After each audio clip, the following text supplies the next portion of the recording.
They say the robotics cam drops 15 pounds off you. That's why we're rolling in with it. Hey, take your coat off. Stay a while. It's EAST Shootaround right here on Facebook Live, Fox Sports Go, the Big East Twitter. We need your engagement. What game are you looking most forward to this upcoming season? Your player to watch in Big East Hoops. I'm John Fanta, and we've got Marvin Clark and Justin Simon, 2 impact transfers for St. John's coming up, Creighton in Times Square, and much, much more. Jay Alter joins me on set here from our Manhattan studio. And Jay, we had a lot of fun yesterday with those guys. We did. But you know who had fun over the weekend? Was the legend, Chris Mullin. Their head coach. With Kevin Durant. Let's roll the tape in an epic shootout. Mullin spent most of his NBA career with Golden State, and he still got it. 5-time NBA All-Star, showing why I love that lefty stroke. And they're just going back and forth. Nobody's going to miss at this point. Another swish from Mullin. KD, pressure's on you. Clank! Coach, no one's going to beat Mullin in a three-point shooting contest. No, no, no. And you know, the KD burner accounts may set their sights on Coach Mullin and St. John's Twitter. That lefty stroke, it wins out. And Marvin and Justin did a great job yesterday of impersonating the game face, that Mullin game face. Coach still has it. He takes down number 35, Durant, getting knocked off. You know who else got knocked off? A coach doing work in cornhole. Ed Cooley was taking on Rodney Bullock. That would be my cornhole partner. Ed Cooley, tremendous. He's a competitor. It could be basketball, it could be golf, but cornhole, beautiful day in Friartown, and taking on your senior Rodney Bullock and coming up with the W. It begs the question, who would you want your cornhole partner to be? Now, you just said... I said Cooley. You said Cooley, so I'm going to go with Shamari Pons. I just think the smooth play of Shamari on the court would translate into hitting the bag. What about right into Coach the pot. Mullin? We just saw his accuracy out in Golden State. I'm going to go with Shamari here. I'll stay with the Red Storm. I'll go with Shamari. Maybe even Kyron Cartwright. I like the lefties in the league, so I want to go with the lefty. Mullin's a lefty. He is. Guess what? KD, Coach Mullin will beat you in cornhole too. Let's hit the weights. Squatting, dumb bars. Big East players are getting ready. Practice starts officially next Friday. That's right, 8 days away. DePaul doing work in their weight room, clapping it up. You can hear it, the intensity in the building. That's not the only team that was working out. Well, you said 8 days. That gets me fired up for college basketball. And while practice starts in 8 days, the work never stops for all 10 Big East schools. Villanova hitting the weight room as well. And Xavier, they don't do weights. Well, they do a lot of weights, but they hit the treadmill as well. Got to get the cardio going. Paul Scruggs getting the run in. What's your best weightlifting exercise? Oh, as you can tell, not much of a bench press guy. More of a cardio, maybe a little curl up, but not a big weight man. So I was a left guard in high school, not a good one at that, and I had a squatting sort of accident. I was kind of trying to balance things out one day and put too much on it. Happens to everybody. Class. Well, we've got a great show coming up with Marvin Clark and Justin Simon. But before we do that, we talk Big East hoops with a guy who knows college basketball just about better than anybody in Fran Fraschilla of ESPN. And Fran was giving his Big East preseason projections. Those were interesting. But before we do that, when you think of Xavier, the 1-3-1 zone defense comes to mind. It's what Coach Chris Mack is doing offensively, though, that's throwing teams off.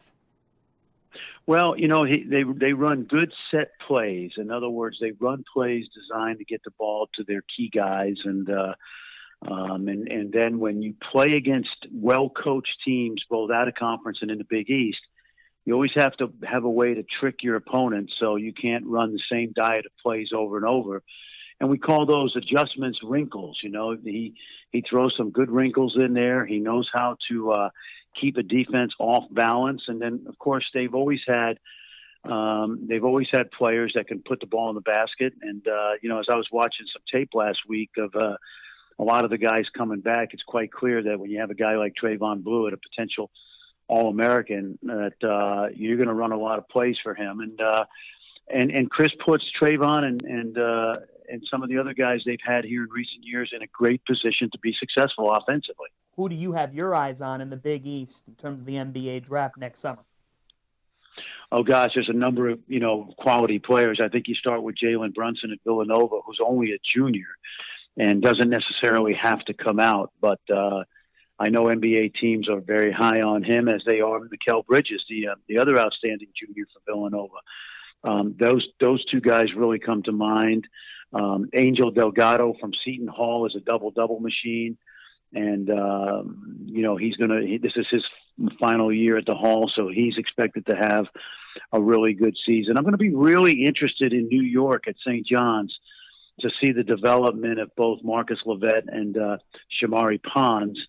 And they're going to add some outstanding transfers, too. Justin Simon is going to really fit nicely into that backcourt. But Shamari Pons and Marcus Levette, while only going to be sophomores, I think are a couple guys that NBA teams definitely have on their radar. What do you take away from the Big East? 4 years since reconfigurations now. Now entering year 5, Villanova has taken the regular season crown each the last 4 years, Fran. Could this be the year that we see a real challenger emerge? Well, I think so. I think both Xavier and Seton Hall are going to make a run at Villanova. They both have the experience and the talent and the coaching. And while Villanova has had a brilliant run under Jay Wright these first 4 years of what I'd call the new Big East, both Xavier and Seton Hall have really built nice programs and again, have veteran players back. What I like about the league and where I think it's going is you're starting to see, I think, St. John's come to life a little bit. Marquette is coming to life under Steve Wojciechowski. Butler, although they're losing some key guys, still has Keelan Martin back. I really like Creighton's young guys. They've got a nice mix of a couple older players and a very good recruiting class. And obviously Ed Cooley's done a great job at Providence. So I think there'll be more balance in the league. But I do give Xavier and Seton Hall a really good shot to make Villanova earn that 5th straight Big East regular season title. And a big thank you to Fran for coming on Shoot Around as he recovers from hip surgery. I can totally see Fran camped out over the summer on the couch, just flipping through Big East tape, getting ready for the upcoming college basketball season. Such great insight from one of the best in college basketball. With Xavier and Seton Hall challenging Villanova, not only that, he brought up the depth of the conference with Creighton's young talent, with St. John's on the rise. I think that's the team that everyone's fascinated about, and it's going to be interesting to see what those impact transfers can add to Shamari Pons and Marcus Levette. But the conference's depth, from an ESPN analyst perspective, you can see it there. The Big East, after 7 teams going the big dance, it's not in the question that we could see another year of that this upcoming season. You just mentioned the impact transfers, John. We were lucky enough to join Justin Simon and Marvin Clark yesterday in New York City. 2 names that you need to know come Big East basketball season. But before we get to their sit down with this guy, John Fanta, we throw back to 1991, the Garden, Villanova and Seton Hall. Madison Square Garden in New York. Game 1 of the semifinals of the Big East tournament. Big East Tournament semifinals, 1991. P.J. Carlissimo and Seton Hall taking on Rolly Massimino and the Villanova Wildcats, and it was Rolly's gang that got off to a fast start in this one. The underdogs, 8 seed, taking an early lead, but Jerry Walker, Seton Hall great, who was at freshman fundamentals over the weekend, doing his thing in this semifinal. Hero of the tournament, though, Oliver Taylor, night before, hit the game winner against Pitt in the quarterfinals. Continued to playing well. How about that 3 in the first half? Nova, though, taking the lead into the break. A tip-in at the buzzer. Assistant coach Babyface Jay Wright happy about that. Wildcats picking up where they left off. A strong second half surge. But Seton Hall not done yet. Oliver Taylor really taking over in the second half. Seton Hall's best player throughout the season, Terry DeHare, showing why. Crucial 3, ties it up, fired up, Pirates on the bench. And then Taylor, one more time. This gives Hall the lead. But Villanova in the Big East tournament, MSG, not going down without a fight. This game's back tied with under 30 to play. But Oliver Taylor, one more time. There's your game winner. Wild finish. Hall wins 74-72. Seton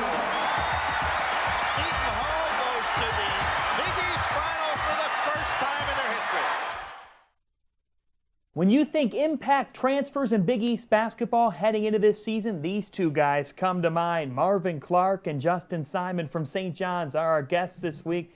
Guys, thanks for coming in from Queens. How's it going? Yeah, it's going great, man. Thanks for having us. Absolutely. I'm excited. I know he's excited. This is something we've always talked about. So this is Talked good. about this a lot of this stuff last year. So excited for it to finally be here, be coming around.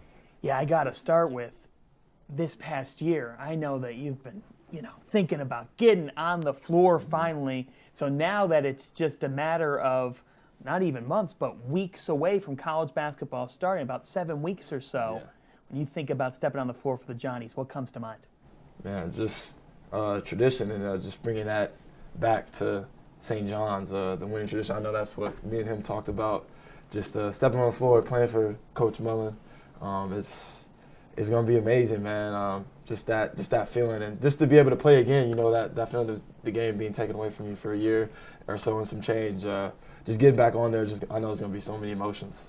Yeah, for me it's just really for both of us, just bright lights, a chance to play in the biggest city in the world, and bring a storied program back to prominence. And that's the challenge, and that's when we were going through the recruiting process, the challenge that we both wanted to embark on, and just happy that it's finally here. And I got to imagine, for any transfer, when you talk to a lot of those guys, they're thinking, man, how am I going to be able to get through this year? To make it through, to go through the workouts and not be able to play a game. So was that something that you guys were concerned about with at first when you jumped into it? And then how'd you get through it? Well, when I first announced that I was transferring, I was thinking about something like that. But I mean, when we went our visit together and saw that we can be in this together every day, working out, getting better, communicating with each other, and just going through everything together, that just made it even sweeter. So, I mean, that played a big part of why I came to St. John's, just to come here with him and have somebody to go through it with. I've witnessed the transfer process. One of my good friends, Aaron Harris, who transferred from West Virginia to Michigan State. He was alone in the process. So him not being able to go on trips alone, you can see that kind of had an impact on him. But, from day one of the recruiting process, I was telling him, we're going to be in it together. Like, we'll have each other. So, when they're gone, we'll be able to get in the gym together. Be able to, and I think that kind of built our relationship even more, because while the team's gone, we're at home, and we're rooting our team on, and kind of building our relationship. So you're coming from the Big Ten and the Pac-12. What did you notice about Big East basketball, though, that stood out to you? A lot of versatile guys, like a lot of guys that can do everything. Small ball is very, very prevalent in the Big East. A lot of skilled guys. So that was big for me too. Just seeing how versatile guys were, and it's not as many traditional bigs. So there's a lot of bigs that can step out, hit a couple threes, and just the versatility really. And really just seeing how you can impact, the league. I remember playing against Butler, and Coach G was at half he was talking to me. He was like, "Do you see how you can impact this league?" And being a stretch four or not a traditional wingman, the game is just going to positionless basketball, and you get in the Big East, you can see that. There's a lot of that, yeah. And when you think about what you guys have this upcoming year, you have so many ball handlers that you don't have to have any one guy carrying the ball up the floor at a time. That's the beauty of it. I mean, you got a guy like him attacking at you full head of steam. You got me, Marcus Yvette, Shamari Pons, and Bashir. Tariq running for a lot, all of our guys consume, everybody. Just being able to just have the ball in their hands and create and make a play. We have a team full of playmakers. It's going to be exciting. I mean, I can't really speak for everybody. It's going to be special. Watch your head on 3-on-2 fast breaks.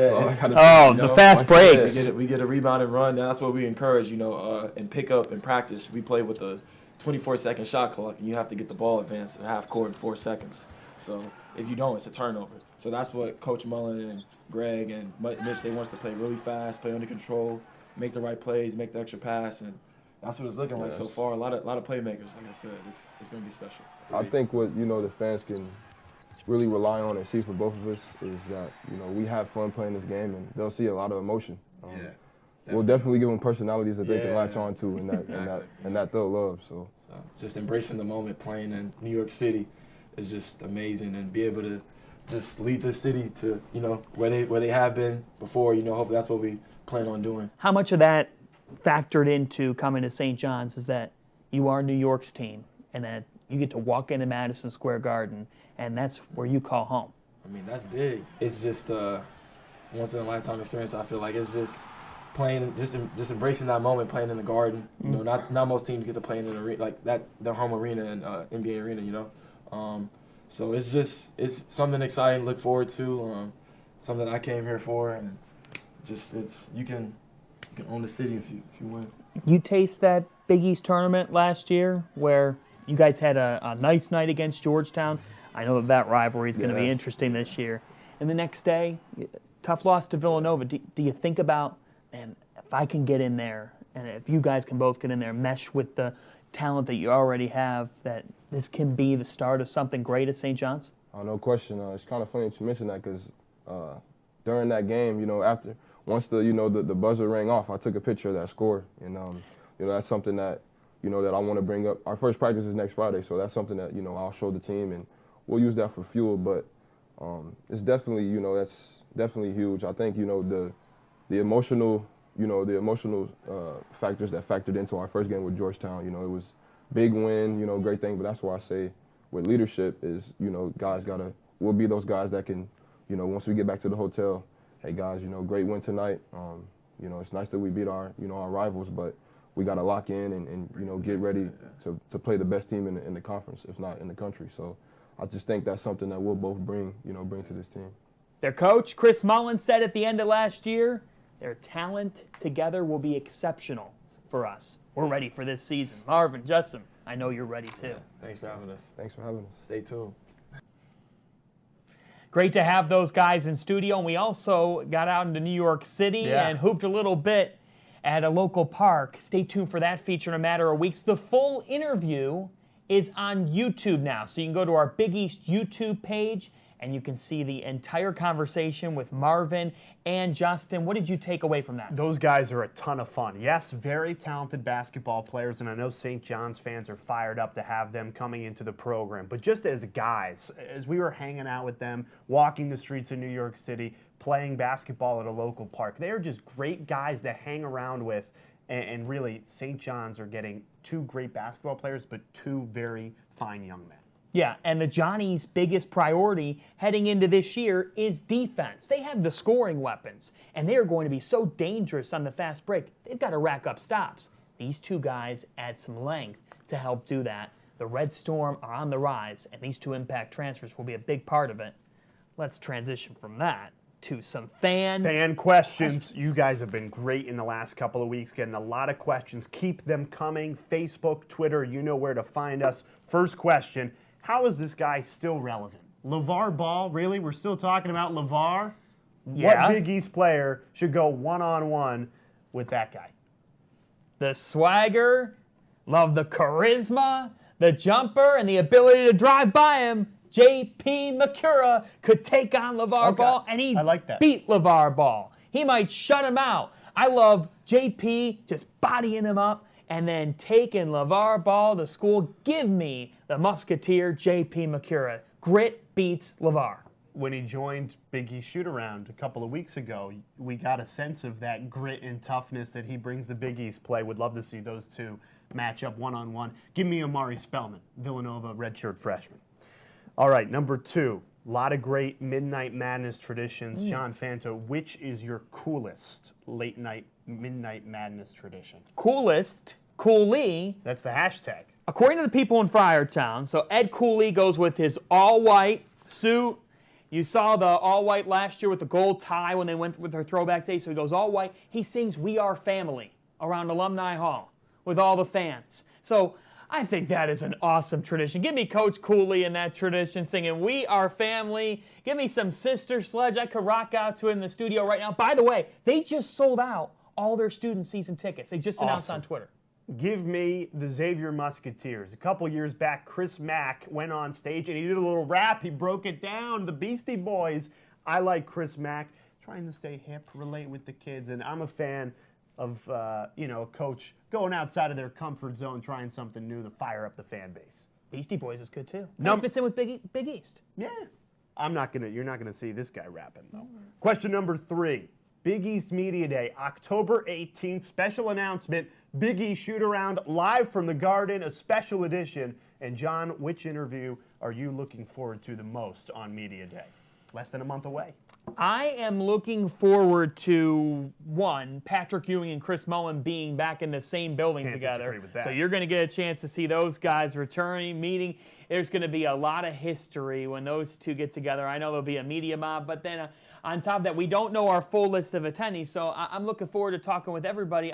I think that one interesting storyline heading into this year is, we just talked about St. John's. I love the Seton Hall-St. John's rivalry continuing to heat up. There's a lot of local kids that I'm looking forward to talking to. Kadeen Carrington's a returning, Shamari Pons as well. And those two guys know each other well from being in the New York area. It's always fun. And you've got your annual Bill Raftery interview. Fox Sports Absolutely. analyst. You do it every year. That's become a tradition. We just need to get Coach Lavin. Oh, we want Coach Lavin from the beach. Bring him on the show. Yeah. Coming weeks. Absolutely, absolutely. Well, we've got plenty more coming. Let's turn to the Blue Jays, right? We got a chance to catch up with Creighton last weekend. Their freshmen, Mitch Ballack, Jacob Epperson, Tyshawn Alexander. It's a 3-member class and a solid one. Before we get to a special tour around New York City, let's get to know them a little bit. The Creighton Blue Jays freshman class is ranked 24th in the country by 24/7 Sports, as this 3-member group features 2 guys who won national championships in high school.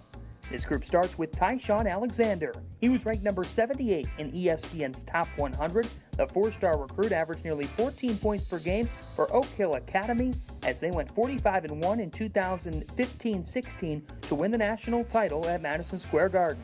A season later, Jacob Epperson was able to help La Lumiere High School get it done, as Epperson is a 6'11" center, looks to add front court play to the Jays. Creighton also welcomes in a guy who will compete for immediate time. That's Mitch Ballack. The lefty sharpshooter is a very good perimeter force. He comes out of Eudora School in Kansas and looks to help the Jays' already strong perimeter game with even more shooting.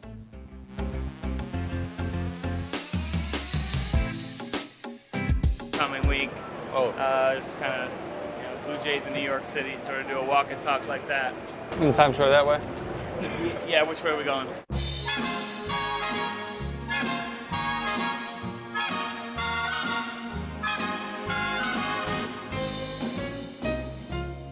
So why Omaha then for you guys? What was the key to coming to Creighton? I don't know. It was just the I community. guess, yeah, Best fit. Man, Community school, nice people up there. that's the thing with me. Every time I go over there, the people stand out. Yep, it's different. Coach is just a different guy. Yep, just a down-to-earth dude. Yeah. What do you think about that fan base? Yeah, it's wild. It's pretty crazy. It's one of those things where you think, you know, Omaha, Nebraska, what's going on out there? Then you step into that arena. Exactly. Who do you guys like in the NBA? I'm a Lakers fan. Yeah. So Charlotte. Yeah, I really like Charlotte. Hometown. Yeah, of course. Are we now Lonzo supporters by the? I don't know, man. I don't know. You gotta look up to the center. I gotta imagine somebody. Dirk. Dirk. Dirk. I got third no wins. Oh, there you go. What do they got in Australia? What's your favorite thing to eat? Fish and chips. Now, is Outback Steakhouse anything like what they're serving in Australia? No. Favorite basketball movie or show or something that... Coach Carter. Yeah, Coach Carter. You know what's good in Coach Carter? One of my friends really likes it, the soundtrack. Yeah, it is. It's elite. The Hope song at the end? Yeah. Hopeful, but today. I know it's a song. I'd say Like Mike. I love Like Mike. I was always watching that. When I was a kid, I was always watching it. What you got, Ty? I gotta go with Space Jam. Yeah, it's Michael Jordan, Space Jam, Bugs Bunny. That's a good... What's yours? Yeah, Oh, man. I'm a Hoosiers guy. Hoosiers? I got to throw it back. What are you looking most forward to this upcoming season? really, I could really say like the fan base and really just going out to compete every single day. Just like, this is a brand like the face of Creighton out. Instead of just like people just downing us down and like trying to figure out who we are. Like I understand we like North Carolina and Duke. You guys got a big dance in March? What do you think? That's the plan. Oh yeah, that's the plan. You're always in there, right? Yeah. That's the plan. That's the goal. So when we go to Omaha, we always see your campus. Yeah, it's big time. There you go. I'm having dinner with my son tonight. Come on, quick picture. Hurry up, I'm going to pause. Hurry up, hurry up. Let me squawk. Thank you, guys. Good luck this year. Thank you very much. That's what being a Big East student athlete is all about. You never know who's going to walk up to you and want a picture on the streets of New York City. Also, I have zero sense of direction, so just want to get that out there. That was evident. Started walking out. You see me sometimes walking around to lunch and things like. We're trying to walk, 5 blocks with Marvin and Justin yesterday to the basketball court, and you're taking off in the other direction. Yeah.